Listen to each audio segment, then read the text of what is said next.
Привет, друзья! Как дела? My name is Fedor. Welcome back to Be Fluent in Russian podcast. And we'll have another person of like a historical figure that we're going to talk about today. We will talk about a painter, Ivanov. And I have a small, kind of like a biography of his. And we're going to talk about that. And we're continuing our series of podcasts talking about Russian people, Russian famous people that have contributed something to the culture of the Russian culture overall. And in fact, this in the sense of all the people that we're talking about, it's not just the Russian culture, it's also the culture of the whole world. Some historical figure can not, there's no way that they can only influence one culture.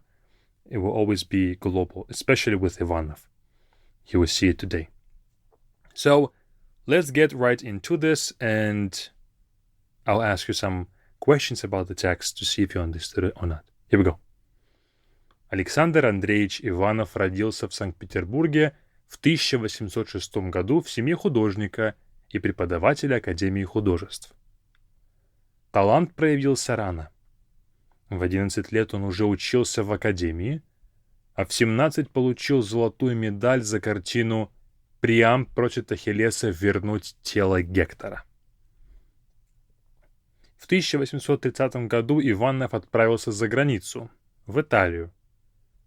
Там он создал явление Христа Марии Магдалине, за которое получил звание академика.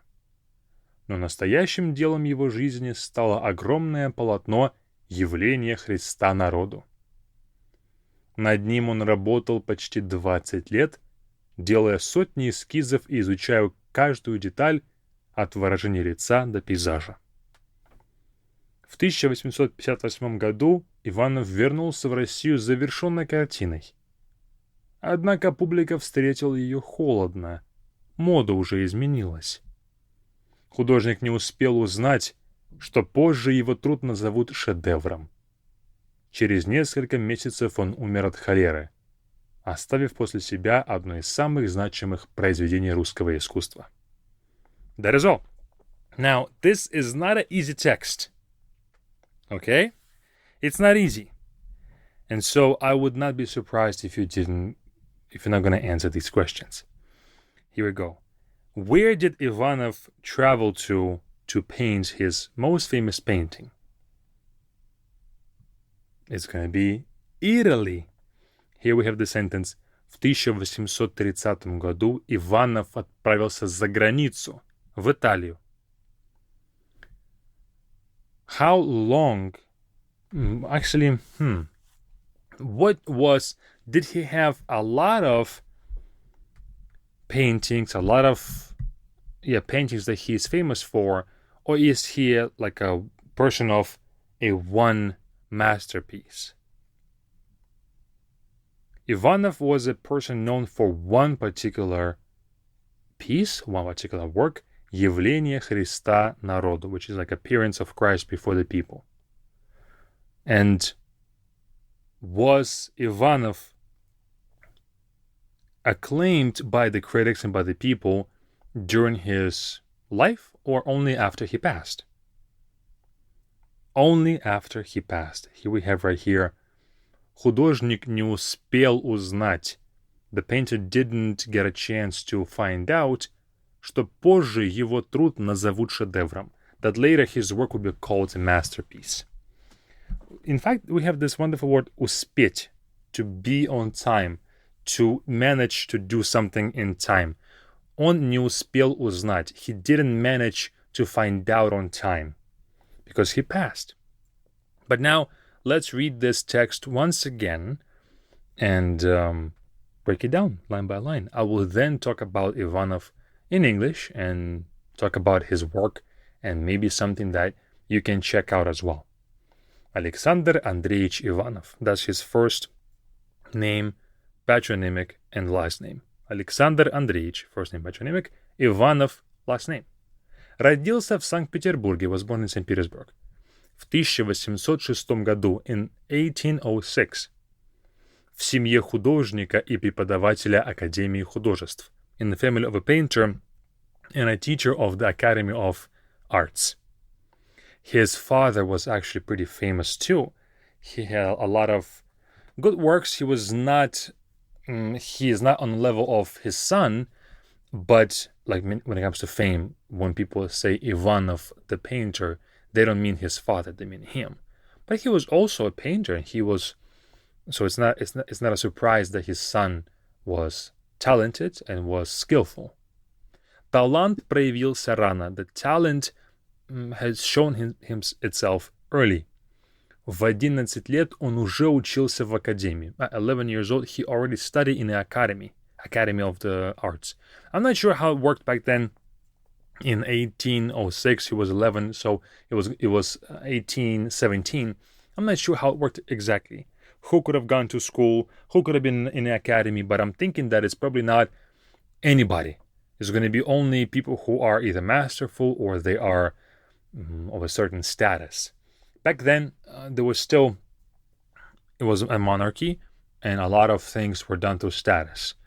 And so I hope that he was, what this text means is that he was known for his skill already, and that's why he was in the academy. And not because his father was the teacher there, right? But it can be both as well.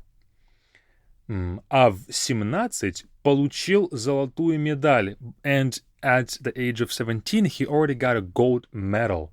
Золотая медаль is, you get a gold medal in Russia now if you pass, if you finish school with straight A's, you get a gold medal. But here they say за картину, for the painting. Приям просит Ахиллеса вернуть тело Гектора. Priam, I'm not sure how to say it in English, is asking Achilles to return Hector's body. So he already got like a high achievement for one of the paintings at the age of 17. And here so he was born in 06. At 17, he was 23. The next line starts with в 1830 году, in 1830. So 7 years of his life are missed here. And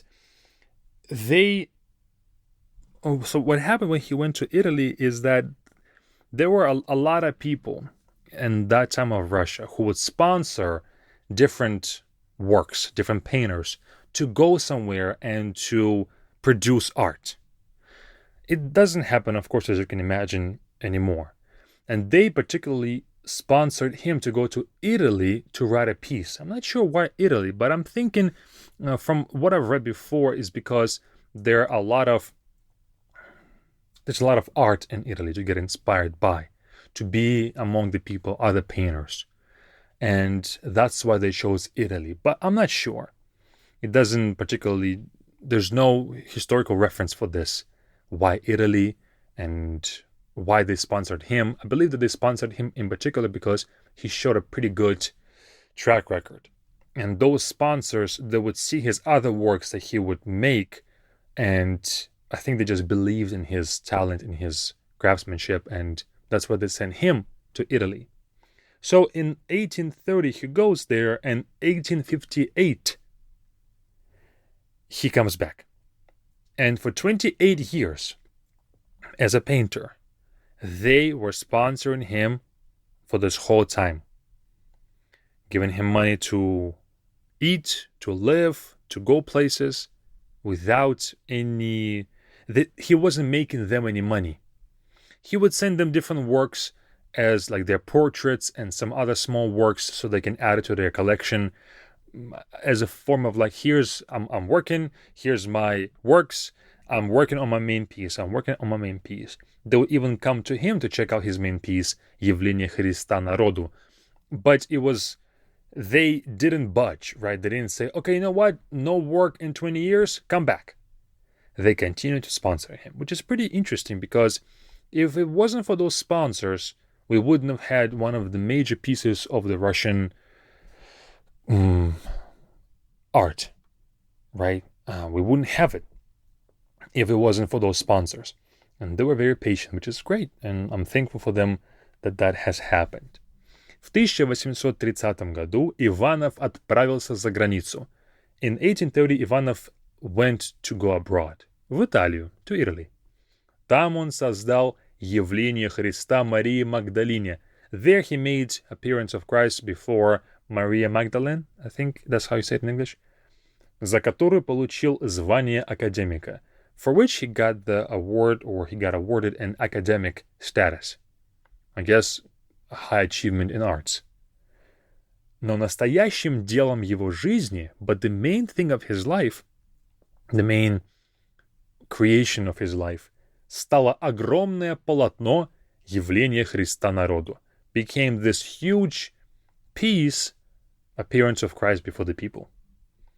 Над ним он работал почти 20 лет, on which he worked for almost 20 years, делая сотни эскизов, making hundreds of drafts, и изучая каждую деталь, and studying every detail, от выражения лица до пейзажа, from facial expressions to the scenery where Christ is portrayed.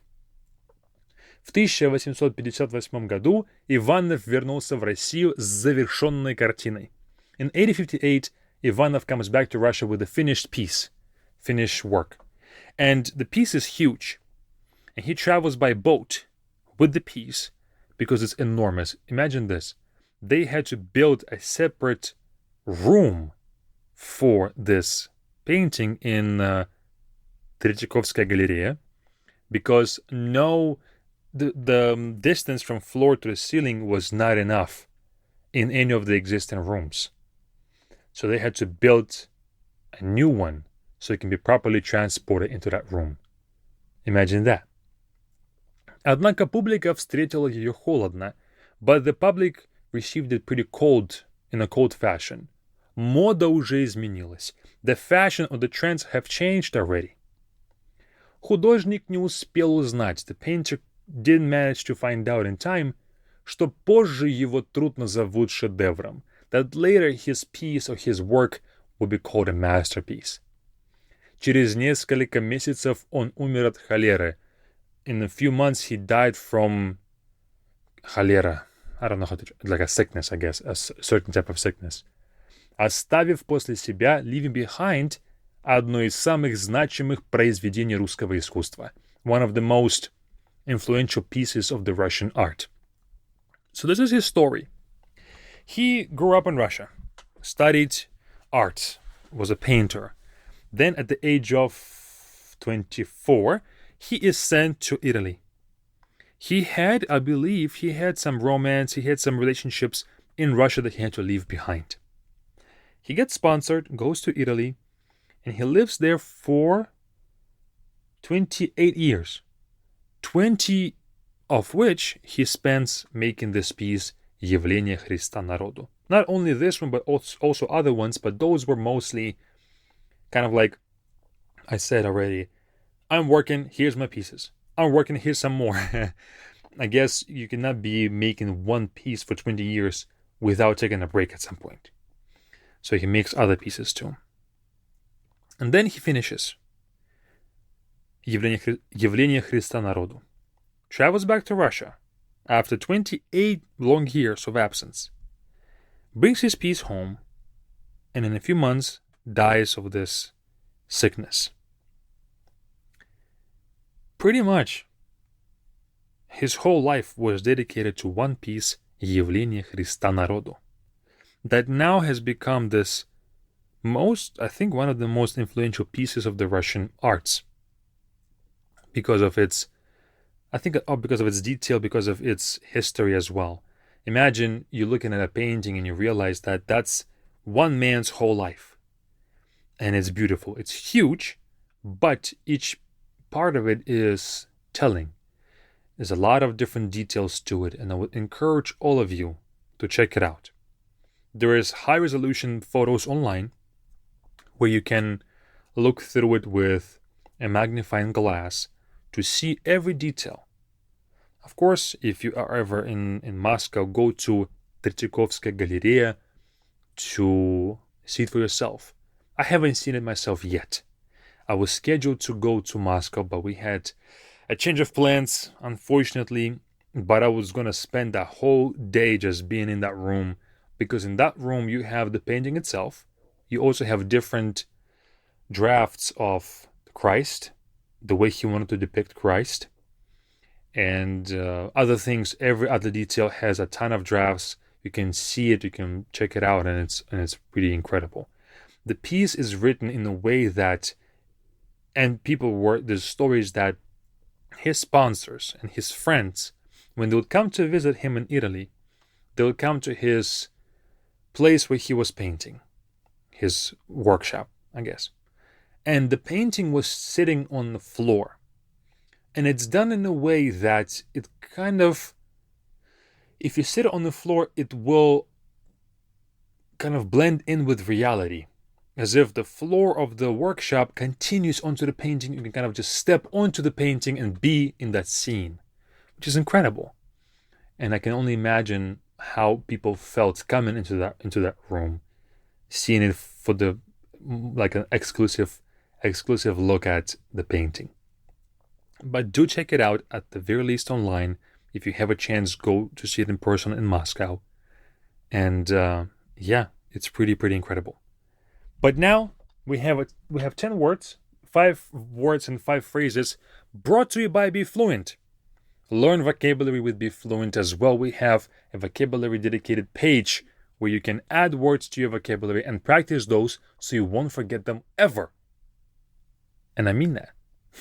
We have a system and we have an algorithm that puts those words into your long-term memory as long as you practice those words enough.